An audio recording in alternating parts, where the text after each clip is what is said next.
যদি আপনার লাইফ থেকে কখনো আপনার প্রিয় মানুষ হারায় যায়, তাকে নিয়ে আফসোস রাখবেন না।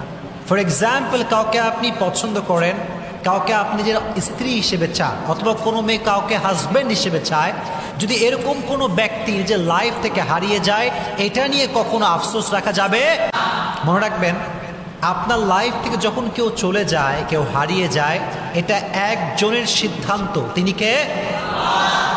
এটা সবসময় মাথায় রাখবেন। যখন আমাদের লাইফ থেকে কেউ হারিয়ে যায়, এটা always keep it in your mind, you deserve better, you deserve better and আল্লাহ has better plan for you.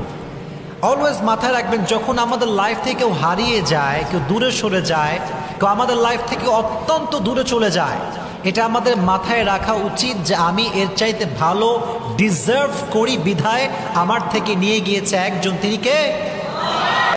সবচেয়ে উত্তম সিদ্ধান্তকারী একজন। তিনি কে?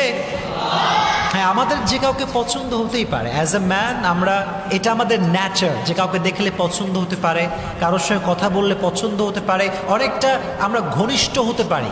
কিন্তু কেউ যদি হারিয়ে যায় লাইফ থেকে, এটা কখনো আফসোস করার কোনো কারণ নয়। Never lose hope, never be frustrated, just try to put your trust on your Lord. বিশ্বাস করবেন, ভরসা করবেন একজনকে। তিনি কে?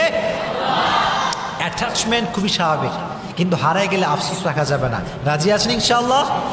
আচ্ছা, কেউ যদি হারিয়েও যায়, একটা কথা মাথায় রাখবেন, এর চাইতে উত্তম আপনাকে নেক্সট টাইমে দিবে কে? ওয়ালাসাউফা ইউতিকা রাব্বুকা ফাতারদা। আল্লাহ তাআলা বলছেন, তুমি যদি তোমার এই বিশ্বাস ভরসা আল্লাহর উপরে রাখতে পারো, অচিরে তোমার রব তোমাকে এমন কিছু দিবেন যে তোমাকে আল্লাহ তাআলা সুখী করে ফেলবেন। সুবহানাল্লাহ পড়েন। সো এই বিষয়ে আফসোস রাখবেন না। যদি লাইফে কখনো কোনো ভুল মানুষকে ভালোবেসে ফেলেন, এটা নিয়ে আফসোস রাখবেন না। হতে পারে আপনি মিস্টেকলি এমন একজন মানুষকে ভালোবেসেছেন, হুএভার হি ইজ, যে কেউ হতে পারে, কিন্তু ভুল মানুষকে ভালোবাসার পরে যখন এটা রিয়েলাইজ করবেন যে আমার জন্য সে পারফেক্ট নয়, এটা নিয়ে আর কোনো আফসোস রাখা যাবে না। রাজি আছেন ইনশাআল্লাহ? মনে রাখবেন, ভুল মানুষকে ভালোবাসার পরে যখন সে আপনাকে ঠকায়, আপনার সঙ্গে গাদ্দারি করে, বিশ্বাসঘাতকতা করে আপনার থেকে চলে যায়, এখানে আফসোস আপনি করবেন না, আফসোস করবে সে, কারণ সে হারিয়েছে আপনার মতো বিশ্বাসযোগ্য একজন মানুষ। কথা ঠিক কিনা বলেন? আর আপনি হারিয়েছেন একজন বিশ্বাসঘাতক, প্রতারক, খারাপ মানুষকে। So don't regret about it.